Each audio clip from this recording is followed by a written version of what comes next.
Good morning everyone. कैसे हैं आप सभी? I hope all are very good. Today is 20th of December और डे है मंडे। तो यहाँ पे जो वो हिमाचल प्रदेश पुलिस भर्ती जो वो ये परीक्षा है 2015 की। यहाँ पे लिखा है हल प्रश्न सहित तो उत्तर भी आपको जो वो यहाँ पे दिखाई देने वाले हैं। तो चलिए इसको डिस्कस करते हैं। पहले जो वो हम लोग हिंदी के कुछ क्वेश्चन है यहाँ पे उनको डिस्कस करेंगे। बाद में जो वो कुछ जीके के क्वेश्चन है जैसे कि आप यहाँ पे देख सकते हैं हिमाचल प्रदेश के पहले मुख्यमंत्री, तो मुख्यमंत्री की बात करेंगे। सब कुछ वो डिटेल में डिस्कस करेंगे। एक क्वेश्चन है यहाँ पे ओलंपिक में जो वो किस भारतीय ने पहला गोल्ड मेडल जीता है? तो टोक्यो ओलंपिक की जो वो हम लोग यहाँ पे डिटेल में बात करेंगे कि किसने जो वो कितने पदक जीते और गोल्ड जो वो किसने जीते। ठीक है, तो सब कुछ जो वो डिटेल में डिस्कस करने वाले हैं और भारत के में जो वो कितनी भाषाएं थी इसके बारे में भी डिटेल में डिस्कस करेंगे। और एक और क्वेश्चन है जैसे संविधान जो वो कब लागू हुआ, तो कैसे कैसे लागू हुआ, कब कब जो वो बैठ के हुई, तो ऐसे क्वेश्चन जो वो बनते हैं तो इनके बारे में भी डिटेल में डिस्कस करने वाले हैं। चलिए सबसे पहले देखते हैं कि हिंदी में जो वो कैसे-कैसे क्वेश्चन पूछे जा सकते हैं। बिल्कुल ईज़ी से क्वेश्चन है जिसने जो वो 10th क्लास तक भी जो वो अच्छे से हिंदी पढ़ी होगी या अच्छे नंबरों से पास किया है 10th क्लास को। जैसे मान लो 80 से अबव मार्क्स हैं तो वो जो वो बड़े आराम से हिंदी तो कर लेंगे। ठीक है, देखिए जैसे यहाँ पे है तुम्हें किसने डाँटा? तो आपको लग रहा है कि ये प्रश्न पूछ रहा है कि तो किसने डाँटा? ठीक है, तो ये प्रश्नवाचक है, सीधी-सी बात है, प्रश्नवाचक है। नेक्स्ट देखिए मेरी कमीज में 2.5 मीटर कपड़ा लगा है, तो इसमें विशेषण पूछ रहा है तो विशेषण क्या है? कपड़े की बात हो रही है। अच्छा कमीज में जो वो क्या लगा है कि इस कमीज जो वो कैसी है उसके बारे में बताया जा रहा है कि इसमें कितना कपड़ा है, तो विशेषता क्या हुई? 2.5 मीटर कपड़ा हुआ। तो विशेषण क्या हो गया? 2.5 मीटर कपड़ा हुआ। नेक्स्ट देखिए बालकों का विपरीत स्त्रीलिंग जो वो कौन है? तो बालकों मतलब और बालिकाओं।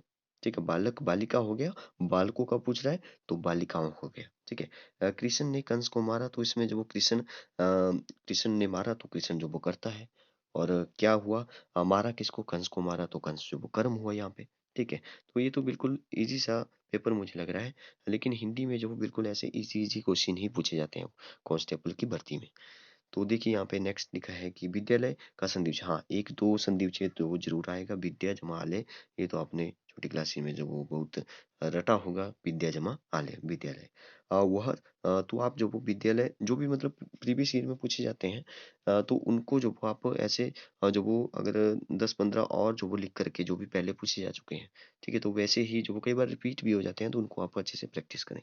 जैसे यहाँ पे लिखा है वह शहर को जाया करता है, तो यह जो वो सकर्मक क्रिया है। ठीक है, एक सकर्मक होती है, एक अकर्मक होती है। तो शहर को जाया करता है तो सकर्मक क्रिया हुई। ठीक है। और नेक्स्ट है यहाँ पे कि उसे देखकर मेरे रेंगटे खड़े हो गए। रेंगटे जो वो खड़े हो गए तो मतलब कि हैरान हो गया। ठीक है। नूतन का विलोम क्या होता है? तो पुरातन होता है। ठीक है, नूतन मतलब कि नया, पुरातन मतलब कि पुराना। नेक्स्ट है बहुत बोलता है का अर्थ क्या हुआ? तो जो ज्यादा बोलता है उसको वाचाल बोलते हैं, वाचाल। नेक्स्ट है यहाँ पे चतुर का भाववाचक संज्ञा जो वो क्या हुआ? तो चतुर का हो गया चतुराई। ठीक है, चतुर का चतुराई हो गया। नेक्स्ट है बहती गंगा में हाथ धोना, तो ये भी कई बार जो वो पूछा जा चुका है। समय का लाभ उठाना, बहती गंगा में हाथ धोना, समय का लाभ उठाना। नाक साफ करना जो वो आपको ऐसा लग रहा है कि कोई मुहावरा तो है नहीं। ठीक है, नाक साफ करना तो नाक साफ कर दी। ठीक है, तो इसमें कोई मुहावरा नहीं लग रहा है तो मुहावरा नहीं है। ऑप्शन में होगा मुहावरा नहीं है तो मुहावरा है नहीं है। नेक्स्ट है गुदड़ी का लाल का अर्थ क्या होता है? तो गुदड़ी का लाल होता है होनहार। चलिए नेक्स्ट जीके पे चलते हैं जो हम लोग डिटेल में डिस्कस करने वाले हैं। सबसे पहला क्वेश्चन है कि भारत का संविधान जो वो कब लागू हुआ? तो भारत के संविधान की अगर हम बात करें हमारे संविधान की तो हमारा जो संविधान है पहले तो सबसे बड़ा जो वो लिखित संविधान जो वो पूरे वर्ल्ड में, पूरे विश्व में जो वो हमारा ही है। संविधान एक क्वेश्चन और पूछता है कि संविधान बनने में कितना टाइम लगा? तो लगभग 3 साल लग गए थे, 2 वर्ष 11 माह 18 दिन, ये आपने रटा होगा। ठीक है, 2 वर्ष 11 महीने और 18 दिन लगे। ठीक है, लगभग 3 साल के आसपास जो वो लगे इसको। ठीक है, एक और क्वेश्चन पूछा जाता है कि सबसे पहले जो वो संविधान सभा के गठन की मतलब गठन को जो वो अपनी नीतियों में जो वो भारतीय राष्ट्रीय कांग्रेस ने कब अपनाया? ठीक है, ये भी क्वेश्चन पूछा जाता है। तो 1934 जो वो आप याद रखते हैं। यहाँ पर 1934 में जो वो जो भारतीय राष्ट्रीय कांग्रेस थी, ये इन्होंने जो वो इसके संविधान सभा के गठन की, अभी गठन की मांग हो रही है, संविधान सभा की नहीं हो रही है, गठन हो रहा है, संविधान सभा का गठन हो रहा है। फिर उसके बाद गठन होगा, गठन हो जाएगा तो उसके बाद संविधान लिखा जाएगा। ठीक है, तो गठन की मांग जो वो कब उठी उठी थी 1934 में उठी थी। एक क्वेश्चन और बनता है संविधान सभा से रिलेटेड कि जब वो 1946 अच्छा पहली बैठक के बारे में बताता हूँ मैं। पहली बैठक हुई 9 दिसंबर 1946। ये भी कई बार पूछा जा चुका है। देखिए 2015 में मान लो जब वो संविधान सभा कब लागू हुआ, भारत का संविधान कब लागू हुआ ये पूछ लिया। क्या पता जो वो ये क्वेश्चन जो वो पहले मतलब अब इस बार जो वो ऐसा पूछा जाए कि संविधान सभा की पहली बैठक क्या हुई, तो लेकिन संविधान सभा से रिलेटेड जो वो एक क्वेश्चन तो जरूर बनेगा। ठीक है, हमेशा बनेगा, हमेशा बनता है और इस बार भी बनेगा। ठीक है, तो 9 दिसंबर 1946 को जो वो पहली बैठक हुई। ठीक है, उसके बाद जो वो 14 अक्टूबर 1947 को हुई। ठीक है, तो एक क्वेश्चन यहाँ से बनता है कि पहली बैठक जब हुई, ठीक है, तो वो तो जब भारत और पाकिस्तान का विभाजन नहीं हुआ था 1946 की बात हो रही है। ठीक है, तो उसमें जो वो पहले कितने सदस्य थे? ठीक है, तो कुछ ब्रिटिश भी थे, कुछ जो वो राजा भी थे उसमें, और भी थे लोग। ठीक है, तो एक क्वेश्चन जो वो अभी भी पूछा जा चुका है, जैसे 389 थे जब संविधान सभा बनी। ठीक है, गठन हुआ तो उसमें जो वो 389 सदस्य थे, लेकिन आपको पता है कि जब 14 अगस्त, ठीक है 14 अगस्त लिखना है, अक्टूबर लिख दिया मैंने। 14 अगस्त 1947, या हम लोग 15 बोल सकते हैं। ठीक है, तो 1947 को हमारा देश आज़ाद हो गया। भारत और पाकिस्तान जो वो दो अलग अलग टुकड़ों में बंट गए। ठीक है, पाकिस्तान जो वो, वैसे तो पाकिस्तान को जो वो हम लोग ऐसे बोल सकते हैं कि पाकिस्तान जो वो हमारे से निकल कर आया है। ठीक है, हम लोग बोलते हैं कि पाकिस्तान हमारा एक बेटे की तरह है, बेटा है, क्योंकि हमारे से निकल के आया है। ठीक है, तो ऐसे आप सोच सकते हो। तो 14 अगस्त या 15 अगस्त, 14 को क्योंकि पाकिस्तान मनाता है अपना इंडिपेंडेंस डे, और हम लोग जो वो 15 को, क्योंकि रात को 12 बजे जो वो डिसाइड हुआ था। ठीक है, तो इसको आप याद रखिए।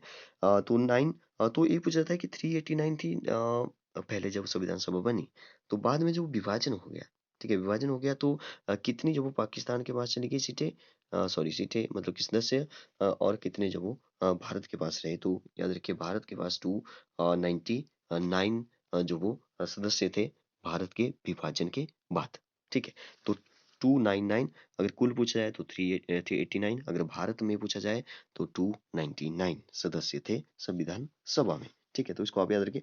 और नेक्स्ट जो बैठक हुई थी 14 अक्टूबर 1947 को, और आपको पता है कि फिर उसके बाद जो वो कब बनकर तैयार हो गया, 26 नवंबर 26 नवंबर 1949 को हमारा संविधान जब वो लागू हो गया, बनकर तैयार हो गया। अच्छा, लागू नहीं हुआ अभी। ठीक है, बनकर तैयार हो गया, लेकिन उसको जब वो लागू कब किया गया, इस डेट को आप याद रखिए। 26 जनवरी 1950 को जब इसको लागू किया गया। इसके पीछे स्टोरी है कि जब पंडित जवाहरलाल नेहरू ने जो वो लाहौर के अधिवेशन में जब वो पूर्ण राज्य की जो वो मांग की थी, डोमिनियन स्टेटस नहीं चाहिए हमें, ऐसा बोला था। हमें डोमिनियन स्टेटस नहीं चाहिए, हमें पूर्ण राज्य चाहिए। तो ऐसी जो वो उन्होंने भाषण में बात कही थी, और उसके बाद जो वो अ 26 जनवरी की वो डेट है, 26 जनवरी 1930 की शायद डेट है। ठीक है, 1929 में जो वो लाहौर का अधिवेशन हुआ था। ठीक है, तो उसके बाद 26 जनवरी 1930 को जो वो हम लोगों ने जो वो डिसाइड किया कि 26 जनवरी 1930 से हम लोग जो वो एक पूर्ण राज्य दिवस जो वो मनाते आ रहे हैं, कि हमें जो वो ऐसा मतलब कि ऐसे हम लोग मनाते आ रहे थे। तो इसी डेट को याद रखने के लिए, 26 जनवरी की डेट को याद रखने के लिए हमने जो वो 26 नवंबर 1949 को जो वो संविधान को लागू नहीं किया। ठीक है, जबकि बनकर तैयार हो गया था, लेकिन हमने बोला कि उस डेट को याद रखा जाए, इसलिए जो वो 26 जनवरी 1950 को जो वो हम लोग लागू करेंगे। ठीक है, अगर नवंबर में किया होता, नवंबर में नहीं किया। ठीक है, तो दिसंबर भी छोड़ दिया, फिर जनवरी में ही हमने जो वो अपने संविधान को लागू किया। और एक वो क्वेश्चन पूछा जा सकता है कि संविधान सभा में, अच्छा एक यहाँ पे ही क्वेश्चन है, शायद कहाँ चला गया। अ, तो इस क्वेश्चन का आंसर जो है वो हो जाएगा, 26 जनवरी 1950 को लागू हुआ था। ठीक है, अगर बनकर तैयार हो गया तो वो पूछा जाए तो 26 नवंबर 1949 जो वो आप बोलिएगा। ठीक है, हाँ, ये है लास्ट में क्वेश्चन कि संविधान में कितनी भाषाओं को रखा गया। तो संविधान में जो वो 22 भाषाएं हैं। ठीक है, अगर आप उन 22 भाषा को देखना चाहते हैं तो मैं अभी बताता हूँ 1 मिनट में। 22 भाषाएं थी पहले, सॉरी अभी जो 22 भाषाएं हैं। अगर वो पूछा जाए कि पहले जो वो कितनी थी। ठीक है, 8वीं अनुसूची जो है संविधान सभा में, 8वीं जो अनुसूची है, उसका जो रिलेशन है, उसका जो संबंध है वो जो वो भाषाओं से है। ठीक है? तो ये भी पूछा जाता है कि भारत की भाषाओं का संबंध जो वो किस अनुसूची अनुसूची से है? तो 8वीं अनुसूची से है, इसको आप याद रखिए। कितनी भाषाएँ रखी गई है? 22 भाषाएँ रखी गई है। पहले जो वो 40 नहीं थी। पहले जो वो 40 नहीं थी। तो कब-कब, कौन-कौन सी भाषा जो वो ऐड की गई, तो मैं आपको बता देता हूँ। 67 में जो वो सिंधी भाषा होगी, ठीक है? सिंधी भाषा होगी। मैं लिखूँगा नहीं ज़्यादा, आप बोलने पे ध्यान दीजिए। 92 में जो वो कोंकणी होगी, मणिपुरी होगी और नेपाली होगी। 3 भाषाएँ कोंकणी, मणिपुरी और नेपाली होगी। और लास्ट में जो वो 92 हो गया, 2004 में जो वो बाकी 4 और भाषाओं को जो वो ऐड किया गया। एक बोडो होगी और एक डोगरी होगी, एक मैथिली होगी और एक संथाली होगी। कौन-कौन सी? फिर से डिस्कस करते हैं ज़रा। 1967 में सिंधी भाषा को ऐड किया गया। पहले जो वो 14 थी, देखिए 15 हो गई अब 1967 में। फिर जो वो 1992 में जो वो कोंकणी, मणिपुरी और नेपाली अब कितनी होगी? कितनी थी पहले? 14, 15, 16, 17, 18 होगी। ठीक है, 18 होगी 1992 में। ठीक है, तो आप ऐसे याद रखिए, क्या पता ऐसे पूछा जाए कि 1992 में कितनी भाषाएँ को ऐड किया गया, तो 3 भाषाओं को ऐड किया गया है, उसके साथ ही जो कितनी होगी, 18 हो गई। फिर 2004 में जो वो 22 हो जाएँगी टोटल। 4 जो वो और ये ऐड की जाएगी 2004 में। एक होगी बोडो, एक होगी डोगरी, एक होगी मैथिली, एक होगी संथाली। मैं आपको जो वो सभी भाषाओं को द बता देता हूँ। देखिए यहाँ पे आप देख सकते हैं भारतीय संविधान की जो 8वीं अनुसूची में शामिल की गई 22 भाषाओं के नाम। तो हिंदी, बंगाली, तेलुगु, मराठी, तमिल, उर्दू, गुजराती, कन्नड़, मलयालम, ओडिशा, पंजाबी, असमिया, मैथिली, संथाली, कश्मीरी, नेपाली, सिंधी, जिनकी हमने अभी बात की, ठीक है? तो आप देख सकते हैं इनको, मणिपुरी, बोडो, संस्कृत, ठीक है? 22 हो गई टोटल। तो नेक्स्ट क्वेश्चन है यहाँ पे, संविधान कब लागू हुआ? 26 जनवरी 1950 को, इसको आप याद रखिए। 23 क्वेश्चन है। शिमला 1947 से पहले किसकी राजधानी? तो शिमला जो वो 1947 से पहले आपको पता होना चाहिए कि भारत की भी जो राजधानी थी। देखिए 19 आपको पता है कि 1911 में जो वो दिल्ली दरबार लगा, तो दिल्ली को जो वो कोलकाता से दिल्ली जो वो कैपिटल बनाई गई, किसकी? भारत की कैपिटल, ठीक है। लेकिन उससे पहले जो वो एक, जैसे हमारी जो विंटर कैपिटल है, सॉरी समर कैपिटल है, वो जैसे हिमाचल की 2 कैपिटल है, एक शिमला होगी, एक धर्मशाला होगी। शिमला को जो शिमला वैसे पहले भी थी, तो धर्मशाला को न्यू कैपिटल बनाया गया। लेकिन दोनों कैपिटल है, तो एक समर है, एक विंटर है, ठीक है। समर कैपिटल जो वो गर्मियों की कैपिटल जो वो शिमला है।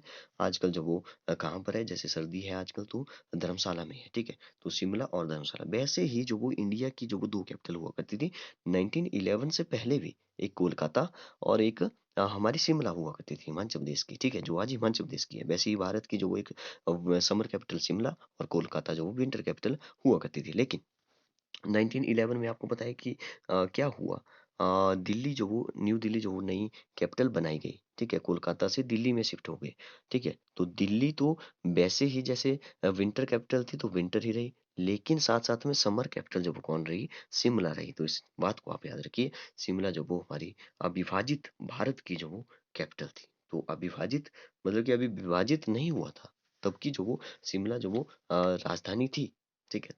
नेक्स्ट क्वेश्चन है, हिमाचल प्रदेश के पहले मुख्यमंत्री कौन थे? तो मुख्यमंत्री तो आपको पता होना चाहिए, पहले मुख्यमंत्री थे डॉक्टर वाई एस परमार। इतना नॉलेज तो आपको पता होना चाहिए। चलिए आजकल की बात करते हैं, वर्तमान में जो वो कौन है?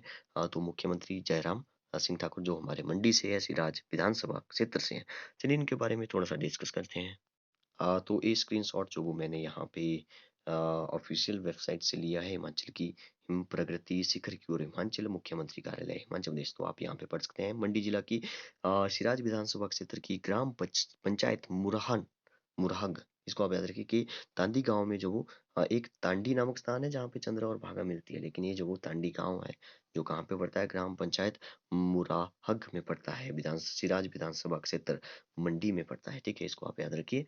तो 6 जनवरी 1965 को जो जन्मे, उनके पिता का नाम जो वो जेठूराम था, माँ का नाम जो वो ब्रिकू देवी था, ब्रिकू देवी है, सॉरी। ठाकुर ने जो वो कुरानी स्कूल से अपनी प्राथमिक पाठशाला और थुना के पास जो वो बक्साइड स्कूल से उच्च शिक्षा प्राप्त की, ठीक है। तो उन्होंने बल्लभ सरकारी कॉलेज मंडी से स्नातक किया और पंजाब विश्वविद्यालय से एमए की। वह 3 भाइयों में सबसे छोटे हैं। उनकी 2 बहनें भी हैं। अपने कॉलेज और विश्वविद्यालय के दिनों में के दौरान वह एबीवीपी के सदस्य थे। 1993 में उन्होंने जो वो 26 वर्ष की आयु में चचियोट विधानसभा क्षेत्र से अपना पहला चुनाव लड़ा था 26 वर्ष की आयु में। ठीक है, फिर 1998 में उन्होंने चिचियोट विधानसभा क्षेत्र से अपना चुनाव जीता और तब से चिचियोट जो सीमांकन के बाद जो वो सिराज विधानसभा क्षेत्र के रूप में जाना जाता है, से विधायक रहे हैं। वो लगातार 5 बार जो वो विधायक रहे हैं, वह राज्य भाजपा अध्यक्ष बने और पिछली भाजपा सरकार के कैबिनेट मंत्री भी रहे। वे राज्य नागरिक आपूर्ति निगम के उपाध्यक्ष के रूप में भी रह चुके हैं। वो भारतीय जनता युवा मोर्चा के अध्यक्ष भी रहे हैं। ठीक है, आगे लिखा है उन्होंने जयपुर से डॉक्टर साधना सिंह से शादी की है। उनकी वाइफ को आप याद रखते हैं, साधना सिंह, और उनकी 2 बेटियां भी हैं। ठीक है। तो ये था हमारे मुख्यमंत्री जयराम सिंह ठाकुर के बारे में। और नेक्स्ट क्वेश्चन की बात करते हैं। तुलसीदास यहाँ पे लिखा है, यस, रामचरितमानस के लेखक कौन है? तो तुलसीदास हैं। मथुरा शहर जो वो गंगा नदी के किनारे पर है या नहीं? तो मथुरा शहर जो वो गंगा नदी के किनारे पर नहीं है। ठीक है। रेड डिलीशियस जो वो किसकी किस्म है? तो ये भी कई बार एग्जाम में बचा है। रेड से याद रखिए सेब जो वो लाल होता है, सेब की जो वो एक किस्म है। नेक्स्ट है ओलंपिक के बारे में। ओलंपिक में किस भारतीय ने पहला गोल्ड मेडल जीता था? तो अभिनव अभिनव बिंद्रा ने शूटिंग में जो वो गोल्ड मेडल जीता था। चलिए टोक्यो ओलंपिक के बारे में डिस्कस करते हैं, लेकिन पहले इन क्वेश्चन को देख लेते हैं। स्वराज मेरा जन्मसिद्ध अधिकार है, तो किसने? लोकमान्य तिलक ने कहा था। सार्क का मुख्यालय जो वो कहाँ पे है? तो नेपाल की राजधानी काठमांडू में है। ठीक है। तो टोक्यो ओलंपिक के बारे में थोड़ा सा जानने की कोशिश करते हैं। ठीक है। तो देखिए टोक्यो ओलंपिक में जब वो सबसे पहले तो ये पूछा जाएगा कि जब शुरू होता है, ठीक ठीक है, तो उसमें जो भी सॉरी ध्वजवाहक होते हैं, ठीक है, तो वो कौन कौन थे? तो एक थे मनप्रीत, ठीक है, मनप्रीत, और एक मैरी कॉम थी। मनप्रीत और मैरी कॉम। मनप्रीत जो वो हॉकी से रिलेटेड है, और मैरी कॉम जो वो आपको पता है बॉक्सिंग, यस, बॉक्सिंग से जो वो रिलेटेड है। ठीक है। तो नेक्स्ट एक क्वेश्चन और पूछा जा सकता है कि जब लास्ट में जब क्लोज होता है, ठीक है, तो उसमें जो वो ध्वजवाहक कौन थे? तो बजरंग पुनिया थे। ठीक है, जो कि कुश्ती से रिलेटेड है, बजरंग पुनिया। तो पहले ओपनिंग सेरेमनी में जो वो कौन-कौन थे? हॉकी के मनप्रीत, ठीक है, हॉकी हॉकी के कैप्टन मनप्रीत और मैरी कॉम जो वो ये दोनों थे ध्वजवाहक, ठीक है, पहले शुरू में। और लास्ट में कौन थे? बजरंग पुनिया थे, जो कुश्ती से रिलेटेड है। तो इसको आप याद रखिए। एक और क्वेश्चन पूछा जा सकता है कि सबसे छोटा जो देश है जिसने गोल्ड मेडल जीता, तो वो था बरमूडा इस बार। ठीक है, बरमूडा। तो इसको भी आप याद रखिए, बरमूडा। तो कितने-कितने पदक जीते इनको आप याद रख सकते हैं, क्योंकि कई बार जो पूछा जा सकता है। सबसे ज़्यादा जो वो यूएसए ने, उसके बाद जो वो चाइना ने जीते, फिर उसके बाद जापान था तीसरे नंबर पर, हमारा भारत था 48th नंबर पर। तो यूएसए ने जो वो 39 जीते थे, चाइना ने जो वो शायद, यस हाँ, एक कम जीता था, 38 जीते थे, जापान ने जो वो 27 जीते थे, और हमारे अ, जो इंडिया है, ठीक है, तो ये गोल्ड मेडल की बात हो रही है, टोटल की बात नहीं हो रही है, गोल्ड मेडल की बात हो रही है। ठीक है, इंडिया ने सिर्फ एक जीता था, जो कि भाला फेंक में जो वो जीता गया था। चलिए उनकी भी बात कर ही लेते हैं। जैसे इंडिया में जो वो टोटल जो वो 7 गोल्ड मेडल जीते थे, ठीक है। तो एक जो वो एक गोल्ड था, और 2 सिल्वर थे, और 4 जो वो ब्रॉन्ज मेडल थे, ठीक है। तो मीराबाई चानू थे एक, पीवी सिंधु ने जीता था बैडमिंटन में। ठीक है। हाँ, एक क्वेश्चन और बनता है कि पीवी सिंधु एकमात्र भारतीय महिला है जिन्होंने जो वो ओलंपिक में जो वो 2 मेडल जीते, ठीक है, 2 मेडल जीते। पीवी सिंधु एकमात्र महिला है जो जिन्होंने जो वो ओलंपिक में 2 मेडल जीते। तो इनको, पीवी सिंधु को आप याद रखिए, बैडमिंटन से रिलेटेड है। और मीराबाई चानू जो वो मणिपुर से है। इन्होंने जो वो 2000 नहीं, 202 केजी वेट लिफ्टिंग लिफ्टिंग से है, तो 202 केजी जो वो इन्होंने उठाए। ठीक है। एक है लवलीना बोरगोहन जो बॉक्सिंग से रिलेटेड है, और एक रवि दहिया है, और एक नीरज चोपड़ा है उनके बारे में। एक है बजरंग पुनिया जो कि कुश्ती से रिलेटेड है। तो नीरज चोपड़ा नीरज जो है वो भाला फेंक में जो वो गोल्ड मेडल जीता था। एक ही गोल्ड है, तो नीरज चोपड़ा के नाम है। ठीक है, तो इसको आप याद रखिए। 87.58 है शायद, इसको आप चेक कर लीजिए। 87.58 मीटर जो वो उन्होंने दूर फेंका। ठीक है, तो कब फेंका था? 7 अक्टूबर को फेंका था। तो इसी दिन को जो वो भाला फेंक दिवस जो वो जाया मनाया गया और मनाया जाएगा। ठीक है, तो 7 अक्टूबर को भी आप याद रखिए। ठीक है। तो यहाँ पे जो वो काफ़ी कुछ हमने डिस्कस किया। अगर आप जो वो अ, इसको जो वो एक बार फिर से चेक करते हैं, फिर से देखते हैं, तो आपको लगेगा कि कुछ वो हमें जानने को ज़रूर मिला है। ठीक है, ओके। बताइए आपको वीडियो कैसी लगी? Thank you and have a nice day.